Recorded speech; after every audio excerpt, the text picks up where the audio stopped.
So yon mga idol, ayan, share ko lang sa inyo kung paano natin malalaman kung bakit nga ba humahagok o namamalya yung ating mga Mio Sporty mga idol, no. Ito nga pala mga idol yung ating Mio Salty.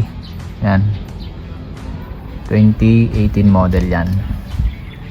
So mga idol, may dalawa kasing klase ng diaphragm itong ating stock carb na ito mga idol. Isa dito sa may main diaphragm, tapos dito naman mga idol yan. Once kasi mga idol na ito ay sumingaw, doon na mag-uumpisang magloko yung inyong motor mga idol yan. Kumbaga wala na sa tono yung karburador pagka may singaw tong diaphragm dito. So ito mga idol, yan ang tawag dito sa diaphragm nito is enricher mga idol, no. Yan, ito yung main diaphragm, tapos ito naman yung kumukuha ng hangin mga idol, no. Yan. So ulitin natin guys, once kasi na ito ay may singaw, hindi na tama yung pag tama yung idle, masyado siyang lean mga idol, no. Yan. So baklasin muna natin tong carb natin. So nga pala mga idol, itong motor natin is naka 59. Yan, pero stock carb reject lang. So napapansin niyo mga idol, may awang na, oh. Yan, siguro dito siya sumisingaw kasi nung nangyari to, ano siya, namamalya, nabubulunan, yan, wala sa tono, tapos din. So ito yung unang i-check nyo, huwag agad kayong papalit ng karburador mga idol, sayang to. Ito ay original. Pag original yung mga carb nyo, huwag nyo agad papalitan. Mag-umpisa muna kayo sa mga repair kit mga idol ng karburador. Yan, kahit mga genuine lang yung mga gamit ng mga idol, pwede na yan. So baklasin muna natin to, tapos lagyan natin ng sealant pansamantala bago tayo magpalit ng bagong enricher ng mga idol, no. Yan, so baklasin muna natin guys. So ito guys, nabaklas na natin yung ating karburador mga idol, no. Yan. So inalsin muna natin ng gasolina sa ilalim sa kanyang floater mga idol, no. So ito mga idol yung sinasabi ko na may singaw ng ating enricher mga idol na diaphragm. Yan. So ang gagawin muna natin, babaklasin muna natin mga idol, tapos lalagyan natin ng ito, ang sealant pansamantala. So pagka tumuga tong karburador na to, tsaka tayo magpapalit ng enricher diaphragm mga idol, no. So yan, tara baklasin muna natin.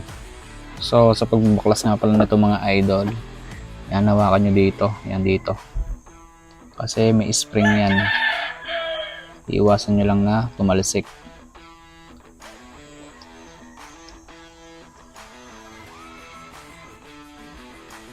Yan mga idol, yan mga idol, oh. Yan, kaya nagkakasingaw yan, nakikita nyo, na-deform na yung goma. Yan, mapapansin nyo guys, pirat na siya mga idol, no. Yan, oh, kung napapansin nyo, pirat na. So na-deform na to, kaya to naglolo ko yung carb natin. So yan, remedyohan muna natin ng sealant. So yun guys, nalagyan natin ng sealant, no. So pabalik na lang natin itong enricher. Yan, konting-konti lang ilalagay dapat na sealant mga idol, no. Tapos ito, wag nyo kakalimutan tong maliit na goma na to. Yan, dito siya ilalagay. Yan mga idol.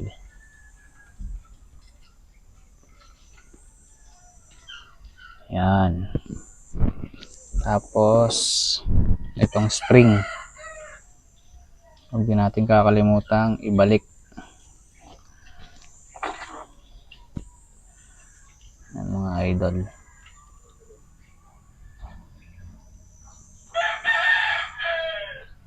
Pag to ay bumalik sa ayos, ibig sabihin yan mga idol, may problema nga lang is yung diaphragm ng enricher natin mga idol, no.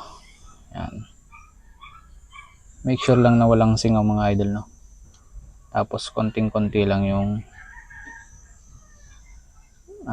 ilalagay nating sealant.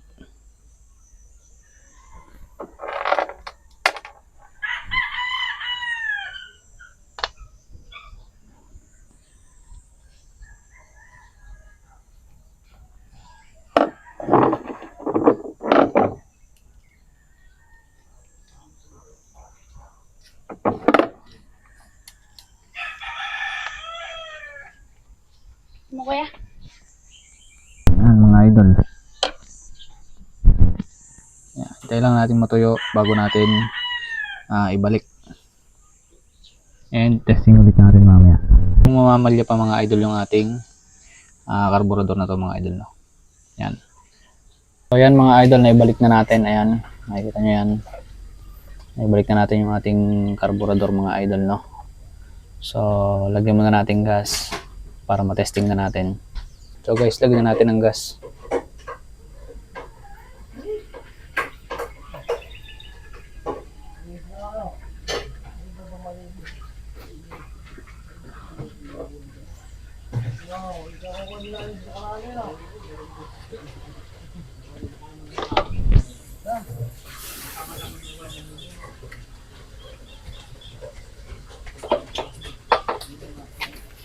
So yung mga idol, nalagyan na natin ng gas. So testing na natin. So yun guys, bubuhayin na natin. And tingnan natin kung mamamalya pa. So yun, tara. Testingin natin tong bagong ano natin. Nilagyan natin ng sealant. So yun guys, start natin.